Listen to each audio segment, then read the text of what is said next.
Shalom, I'm Moreh Matan, and welcome to this week's Moreh Minute.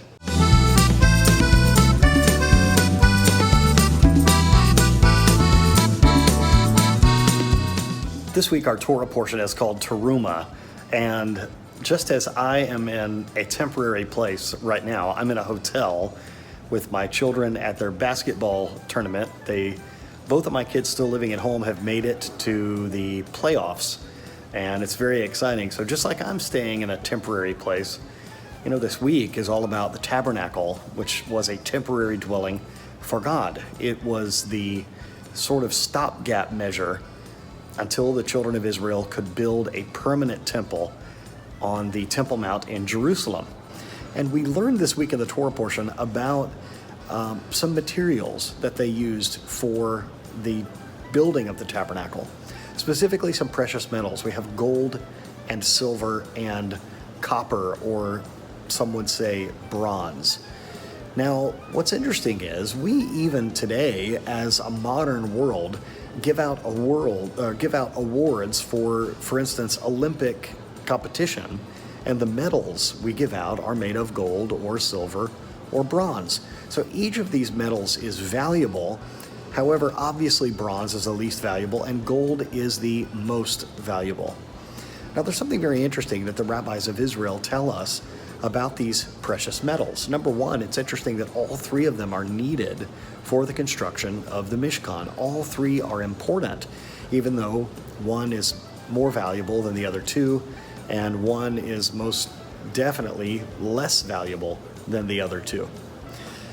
The rabbis describe how each of these precious metals can be used to describe a person, how there are three different types of Jews, as it were. The gold can signify a person that always is trying to be heavenly, always trying to separate from this mundane and common existence and elevate themselves to something higher and more profound, a transcendent existence, as it were.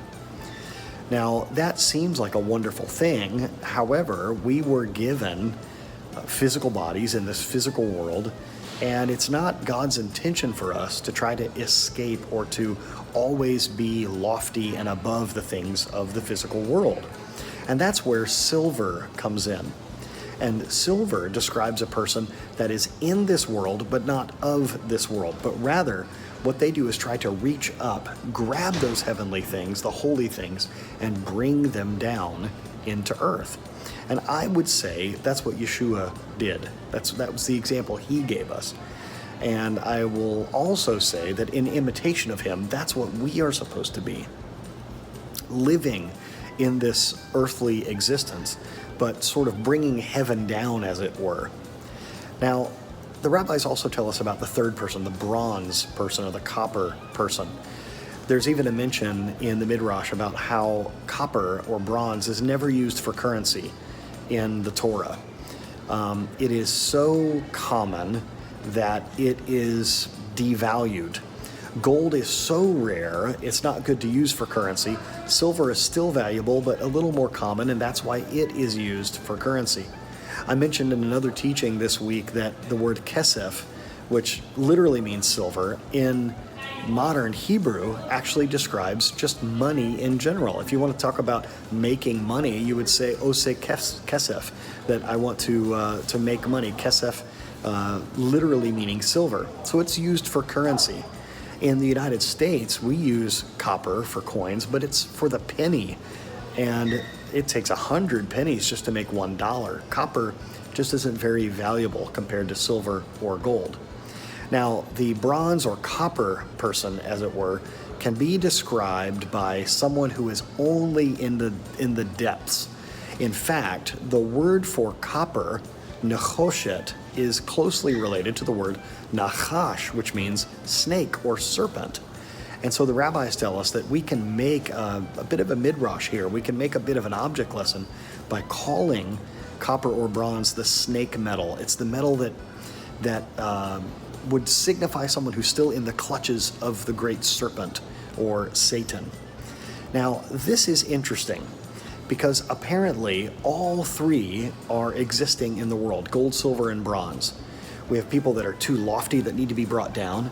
There are people that are too lowly and need to be brought up out of the mire and the mud of this world, up into holiness, and we need to be bringing that holiness down to earth. So it's almost like you and I need to be silver, in the world but not of it.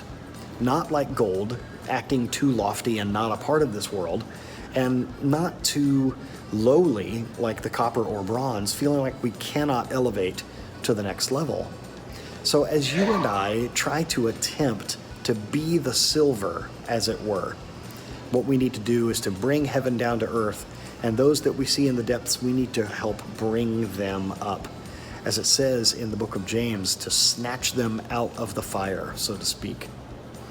Thank you for joining me in this interesting and unplugged, on-location version of the Moreh Minute. Once again, I am Moreh Matan, and it is my joy to be with you every week. As I am away with my kids, I, of course, am praying for success and no injuries. And for my son, this is his last playoffs of his high school career. He's a high school senior, so keep him in prayer. His name is Ian. And son, I'm proud of you, and know you're going to do very well. To our daughter Hannah, we say we know you're going to do very well, and you still have a couple of years in your high school basketball career, and we know great things are ahead of you as well. And to our daughter Callie, who a couple of years ago played her last playoffs, and we are proud of you as you are off at university, and stay warm. I saw that it was 1 degree Fahrenheit where you are living right now at Huntington University, so be safe, and lots of layers. Wear lots of layers. Make your dad feel good about how warm you are. Thank you all very, very much. I wish you shalom, Shabbat shalom, and kol tuv. All the best.